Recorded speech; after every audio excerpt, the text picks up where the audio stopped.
Have you ever wondered why Hote Lake is so deep? Why the banks curve the way they do? Why on certain stormy nights the water churns with a violence that doesn't match the wind? It's not geology, it's not erosion, it's grief. This lake is actually a scar, a massive water-filled crater left behind by a creature of impossible power and impossible sadness. This is the resting place of the golden buffalo. To understand this water, we have to leave Hanoi. We have to leave Vietnam entirely. We have to go back, way back, to the high, cold mountains of the north, to a time when magic was as common as mud and greed was the most dangerous weapon on earth. Imagine a forest where the trees touch the clouds, a place of silence. In this place, there lived a creature that was more spirit than animal, the golden buffalo.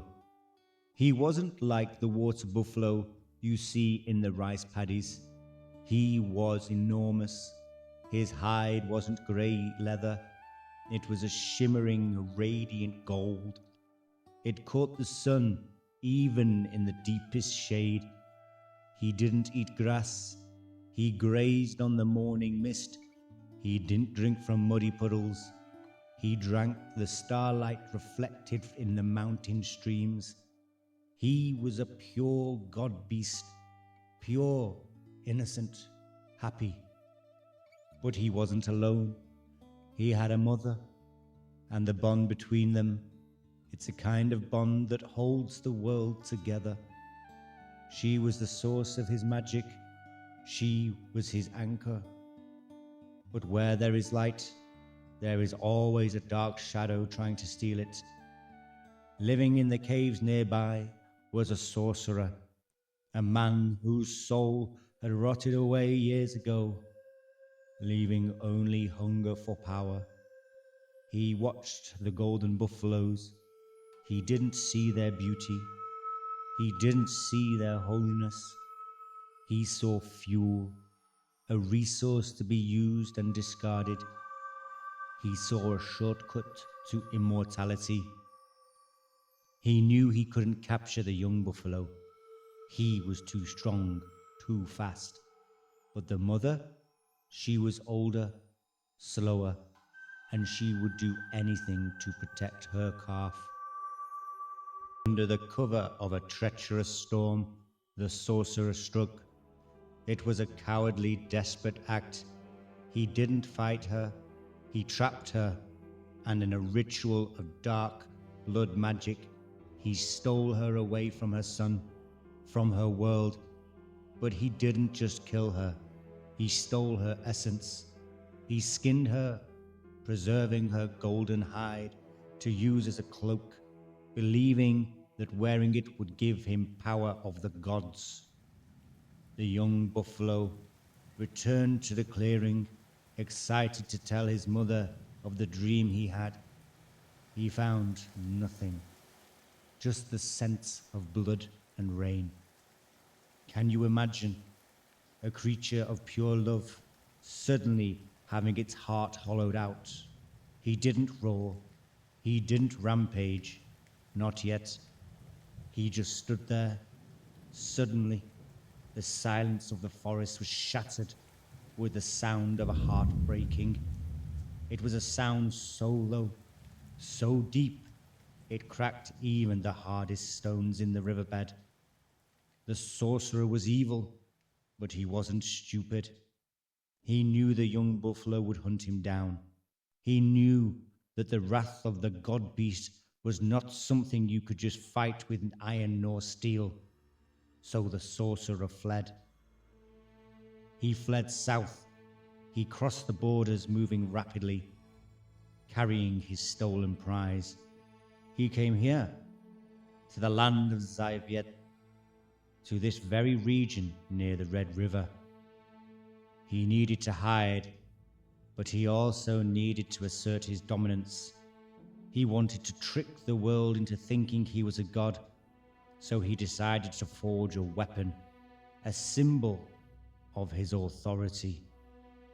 He gathered all the metal he could find, but he needed something stronger. He found black iron, iron that had fallen from the stars, cold, heavy, indestructible. He built a massive forge. I remember the smoke. It choked the birds out of the sky for miles. He worked for weeks, pouring his dark magic into the molten metal. He was casting a giant bell. Now, here is the awful part of a rotten heart, the lack of humanity. When the sorcerer cast the bell, he laid the stolen golden hide of the buffalo's mother over the mold. He wanted the bell to have a sheen of gold, but what he did was corrupt the metal with her spirit. The black iron drank up the essence of the mother. It absorbed her scent. It absorbed her resonance. It absorbed her soul.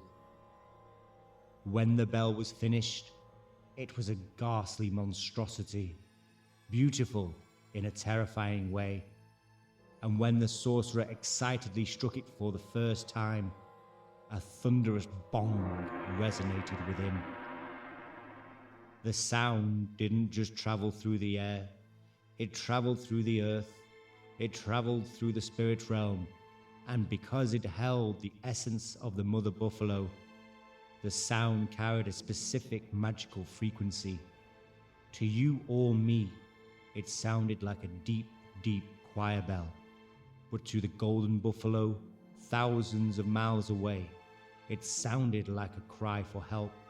It sounded like his mother calling his name. The golden buffalo heard it. He lifted his head. His eyes, which had been dull with grief for months, suddenly blazed with fire. He didn't think. He didn't hesitate. He simply moved. He began to run hard, run harder and faster than he ever had before. You have to understand the scale of this journey. He wasn't running down the street, he was crossing empires. He smashed through the bamboo forests of the south like a landslide. He swam through the rivers that were flooded and raging, his golden head bobbing in the grey water like a buoy. He ran until his hooves cracked. He ran until his golden coat was matted with mud and blood. He ran through the heat of the day and the freezing cold of the dead of the night. Every time the sorcerer rang that bell, the buffalo adjusted his course. It was a beacon, a cruel false lighthouse guiding a ship onto jagged rocks. The buffalo was doing all he could. Hope is a powerful thing, but false hope is a cruel weapon, and the golden buffalo was running straight into the blade. As he got closer to Dai Viet, the ground began to tremble with his approach. The farmers in the fields stopped their work, looking at the horizon, wondering if an earthquake was coming. The birds fell silent. The air grew heavy with static. He was coming, a locomotive of pure muscle and magic, fueled by desperate, blinding, unconditional love of a child for its parent. He had arrived. He burst out of the forest line, right here, near where the city stands today. He saw the sorcerer's twisted tower. He saw the smoke choking the skies. And there, hanging in the center, was the wretched gold and black bell. The golden buffalo let out an affirming sound of triumph. With all his might he charged. He blew past the sorcerer. He ignored the guards. He ran straight for the bell, expecting to find his mother waiting. He reached it. He pressed his nose against the cold black metal. He inhaled deeply, expecting the warm, living scent of his mother. But all he smelled was cold, dark iron and death. The bell rang out again, a hollow metallic clang, and in that moment, his illusion was shattered. The magic was broken, the hope lost, a gut-wrenching feeling of pure loss. The buffalo realized the truth. The sound wasn't her voice. The scent wasn't her skin. It was just a trap, a sadistic mockery. She was gone, and she'd been gone for a long time. The reaction wasn't sadness. It was something far worse. It was the blackness of the void. Imagine that energy of the run, all that momentum, all that hope, suddenly hitting a wall. It had nowhere to go. It exploded outward. The golden buffalo lost all its senses. He didn't attack the sorcerer, he attacked the earth. He began to blame the ground for slowing him down. He blamed the world for existing without her. He lowered those enormous golden horns and struck the ground with a powerful anguish. Crack. The earth didn't just break, it screamed. He ripped up a chunk of land the size of a village. He tossed it aside like it was an insignificant pebble. He released a mighty roar, a sound that shattered eardrums and windows alike many miles away. Then he began to dig and dig and dig. He thrashed, he kicked, he gouged. He was spinning in circles, not just this huge mass, but also his mind, tearing the soil apart, trying to dig a hole deep enough to bury his pain. Dust clouds rose up, blocking the sun. The sky turned brown. Stones and boulders flew through the air like a giant's cannonball. He dug deeper and deeper. He tore through the clay. He tore through the bedrock. He created a crater so wide you couldn't see the other side. He created a pit so deep it felt like he was trying to reach the core of the planet. And then the water came. He had torn the earth open so unimaginably violently that he'd breached the underground aquifers, the deep hidden veins of the Red River. It had begun to pour in.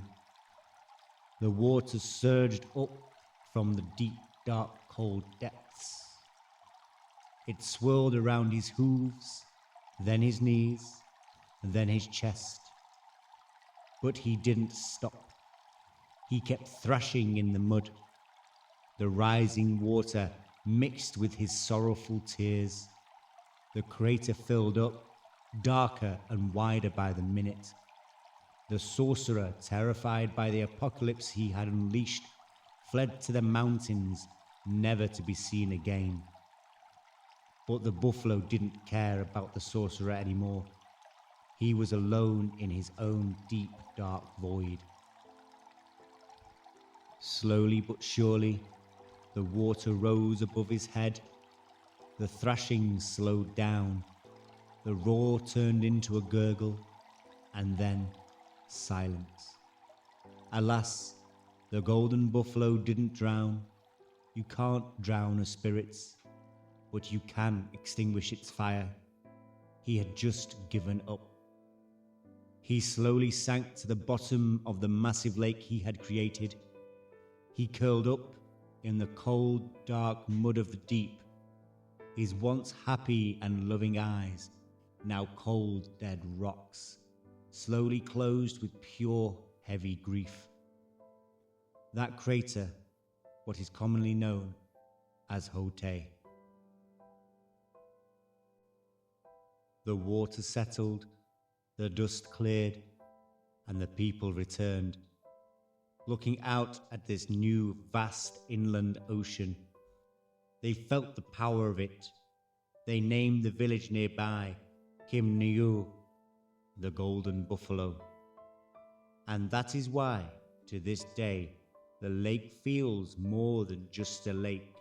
It feels heavy. When you look at the map of Hanoi, you see the bend of the Red River, and you see this massive lake. That's the footprint of his grief. Some people say that on nights when the moon is full and the fog is thick, if you walk quietly along the banks of Trukbak or the West Lake, you can hear it. Not the wind, not the hustle and bustle of life, but a low, rhythmic thrumming sound coming from deep underwater.